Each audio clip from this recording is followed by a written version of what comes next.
Hi again. This final part of the guide covers grammatical features. I cannot emphasize with greater intensity how nuts you can go with language features. Or not. You don't need to mark any, all, or every bit of these extra grammatical features, and your Conlang can still turn out well. But it's always best to have a bigger understanding of a large color palette. It allows you to be more creative and develop some new ideas.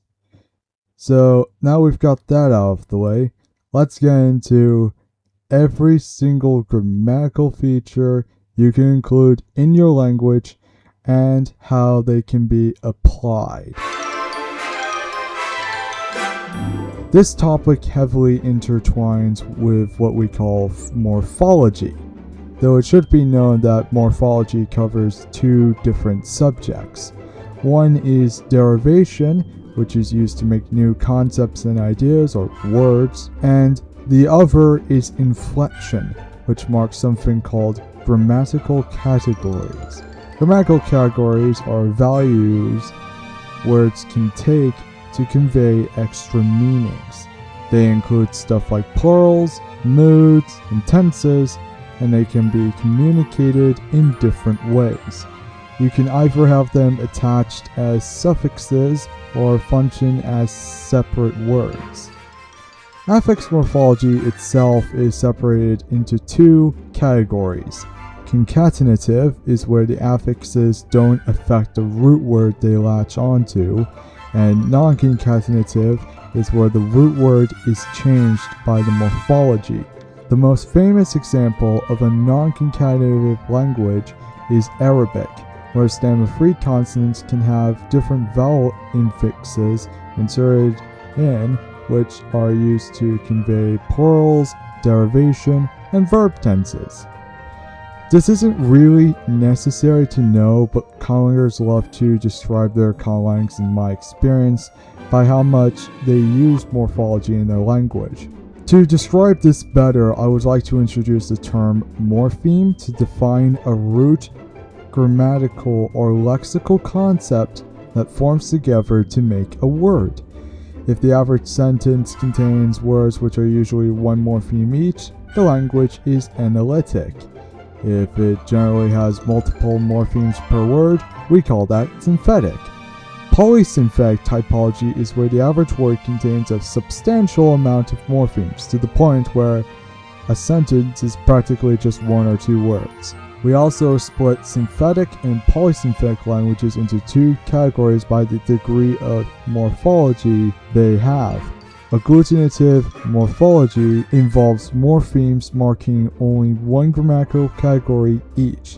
Fusional is where each morpheme marks multiple categories each. Number defines the quantity of a noun. The most common distinction is between singular, one of the thing, and plural, multiple of the thing. But a dual number exists in some languages, like ancient Greek for example, to indicate the noun is in a quantity of two. Person is marked on personal pronouns and verbs, usually. You can have it marked somewhere else, but that depends on the language. It marks reference to the participants of an event between the speaker, listener, and other non-listening parties. Nouns can be marked with arbitrary categories called noun classes. They can interact with how animate the noun is, but can also be completely random. Now, by animate, I mean how alive or active the noun is perceived to be by the culture of the speakers. Humans and animals tend to be perceived as very animate, while plants, rocks, and abstract ideas are often perceived as inanimate. Though plants can sometimes be seen as a bit animate, it depends on the language. Nouns can be marked by their syntactic role in the sentence. This is called a grammatical case.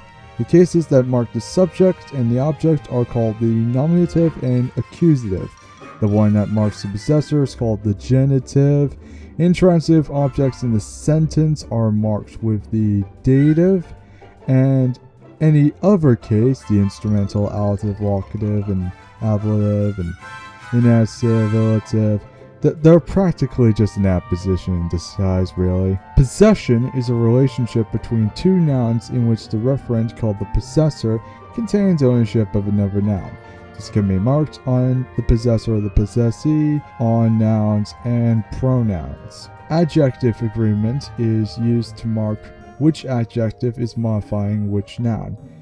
This is usually marked in addition by number, gender, and case in most languages, and it links the two together using morphology.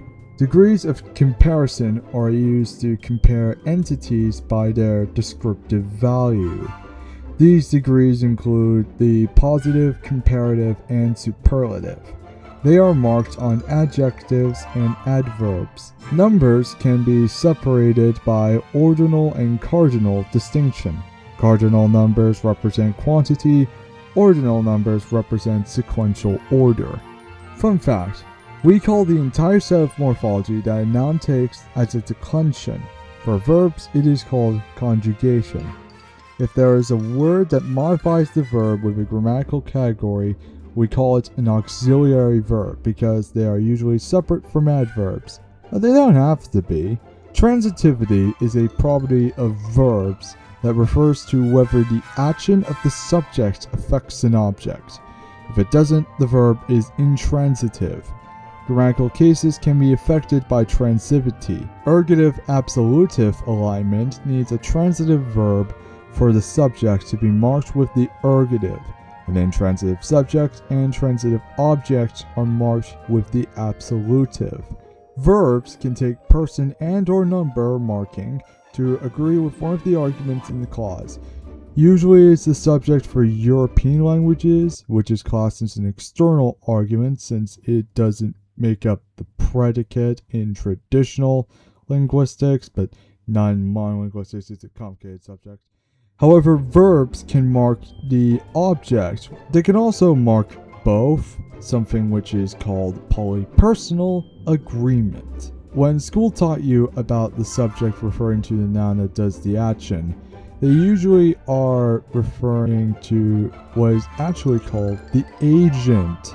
Agents and patients are defined by their relation to the noun. Agents are the doer, patients are the one affected. The agent and the patient can be marked by the agentive and patientive case in active-stative alignment, but they can also be marked by verbs using grammatical voice. Voice determines the relation between the action and the arguments. If the voice is active, the agent is the subject. If the voice is passive, what is usually the object patient gets promoted to the subject while still having the patient role. If the voice is middle, the subject is both the agent and the patient. Tense denotes when the action occurred in relation to now. It is defined by the past, present, and future generally, but it can also be a bit more complex and diverse in your languages. Lack of grammatical tense and temporal words does not mean the speaker cannot believe time exists, they just don't express it in speech. This is not a controversial opinion across linguists and has not caused any linguistic debates whatsoever. Aspect is how an action or state of being extends over time. There are two main types. Perfective aspects have a defined time boundary that is contained at the point of reference. The imperfect aspects do not. They also include stuff like the progressive or the continuous aspect, which defines the action as in progress, and the habitual, which are actions that are seen as routine activities. There's also the perfect, where an action occurred into the past but has an effect on the present, but that is really only a European thing. Now, each aspect can be lexical, so each verb has a distinct aspectual usage, or it can be marked as a grammatical category. Modality allows a speaker to express extra information about the truth of the sentence or the speaker's attitude towards it. Now, this can be conveyed by adverbs or auxiliaries, but it can also be marked on verbs as grammatical mood.